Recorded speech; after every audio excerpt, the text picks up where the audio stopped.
गुरु प्यारी सात संगत जी, सभी को प्यार भरी राधा स्वामी जी। संगत जी, आज की यह साखी घमंड और साधना पर है। प्यारी सात संगत जी, आइए इस साखी को आरंभ करते हैं। अतः संगत से विनती है, साखी को पूरा सुने, बीच में ना छोड़ के जाए।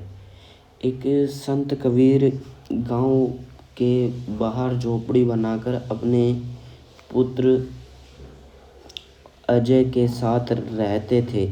तो संत कबीर जी का रोज का नियम था, नदी में स्नान करके दोपहर के बाद भोजन में बैठते, शाम को देर से घर लौटते। वह अपने नियंत्रण नियम से गांव में निकले थे। इधर के पास के गांव में जमींदार का एक ही जवान लड़का था जो रात को अचानक मर गया। आज रात भर रोना धोना चल रहा था। आखिर में किसी ने सुझाव दिया कि गांव के बाहर जो बाबा रहते हैं उनके पास ले चलो, शायद वे कुछ कर दे। सब तैयार हो के फ्लैश लाइट को लेकर पहुंच गए बाबा की कुटिया को। पर देखा बाबा तो है ही नहीं, अब क्या करे। तभी उनके पुत्र अजय आके उन्हें पूछा कि बाबा कब तक आएंगे। तो अजय ने बताया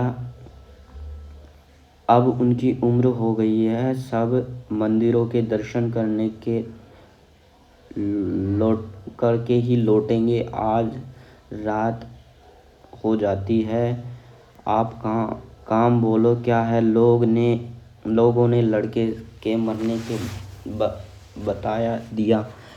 अजय ने सोचा कोई बीमारी होती तो ठीक था, पर यह तो मर गया है, अब क्या करे। फिर भी सोचा लाओ कुछ करके देखते हैं, शायद बात बन जाए। तो अजय ने कमंडल उठाकर लास्ट की तीन परिक्रमा दी और 13 बार गंगा जल का छिड़काव मारा और 3 बार राम नाम का उच्चारण किया। लड़का देखता ही देखते उठकर खड़ा हो गया। लोगों की खुशी की सीमा नहीं रही। इधर कबीर जी को किसी ने बताया कि आपके कुटिया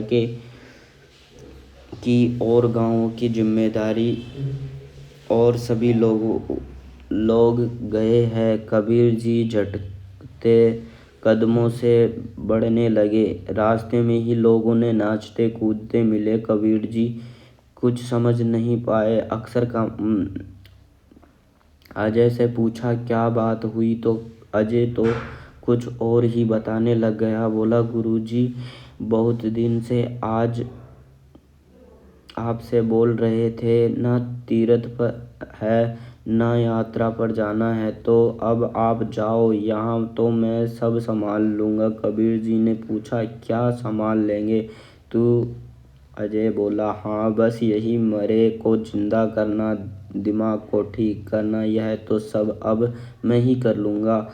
अब आप तो यात्रा पर जाओ। कबीर जी ने मन में सोच लिया कि सिद्धि तो प्राप्ति हो गई है, पर सिद्धि के साथ ही साथ घमंड भी आ गया है। पहले तो इसका ही इलाज करना पड़ेगा, बाद में तीर्थ यात्रा होगी। क्योंकि साधन में घमंड आया तो साधना समाप्त हो जाती है। कि कबीर जी ने कहा ठीक है, आने वाले पूर्णमासी को एक भजन का आयोजन करके फिर निकल जाऊंगा यात्रा पर।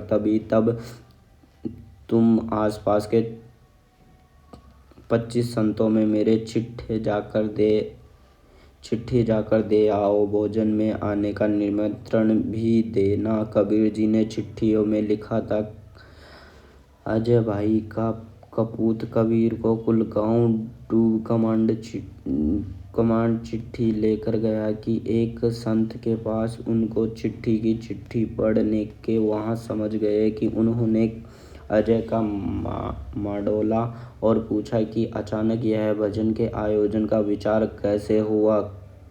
अजय ने अहंकार के साथ बताया कि कुछ नहीं, गुरुजी के लंबे समय के तीर्थ पर जाने की इच्छा थी कि अब मैं सब कर ही लेता हूँ, तो मुझे उनके कहा कि अब आप जाओ, यात्रा कराओ। तो वह जा रहे हैं और जाने से पहले भजन का आयोजन है। संत दोहे का अर्थ समझ गए कि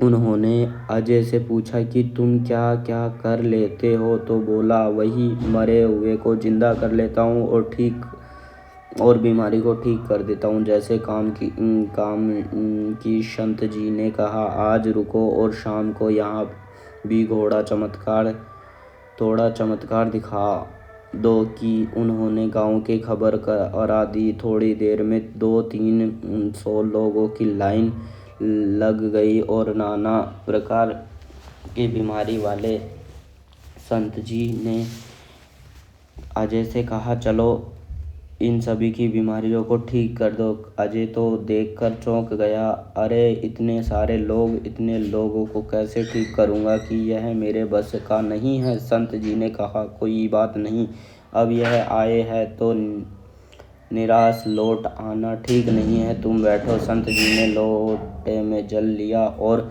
राम का नाम एक बार उच्चारण करके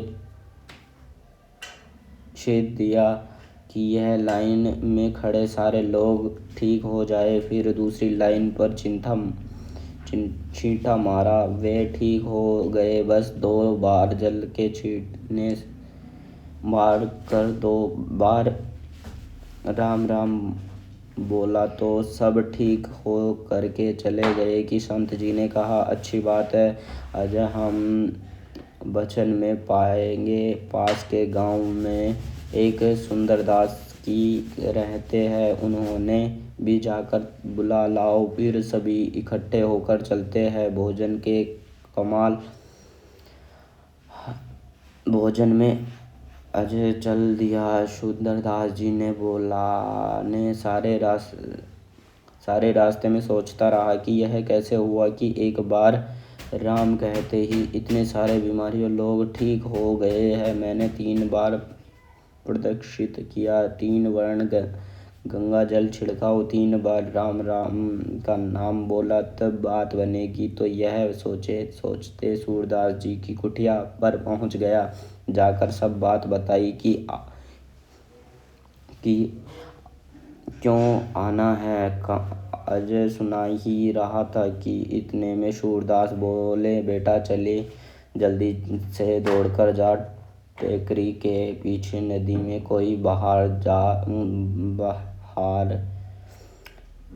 जा रहा है, जल्दी से उसे बचा ले तू।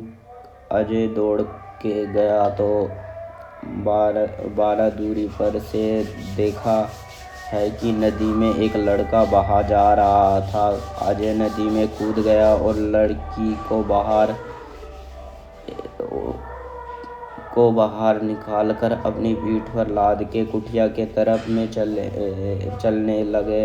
चलते चलते उसने विचार आया कि अरे सूरदास जी को तो अंधे हैं, फिर भी उसे कैसे नदी में कोई बहता हुआ देखा गया। उसका दिमाग सुन्न हो गया था। लड़के को भूमि पर रखा तो देखा कि लड़का मर चुका था। सुंदरदास जी ने जल का छिड़काव मारा, तब लड़का उसके उठ के चल दिया था। और अब तो अजय अचंभित रहे। अरे इन्होंने तो पूरा आरंभ भी नहीं बोला, खाली रात होते ही लड़का जिंदा हो गया। तब अजय ने वह चिट्ठी खोल के खुद पढ़े कि इसमें क्या लिखा है। जब उसने पढ़ा तो वह सब समझ में आ गया ना। और वापस आकर कबीर जी ने से बोला, गुरुजी, संसार में एक से एक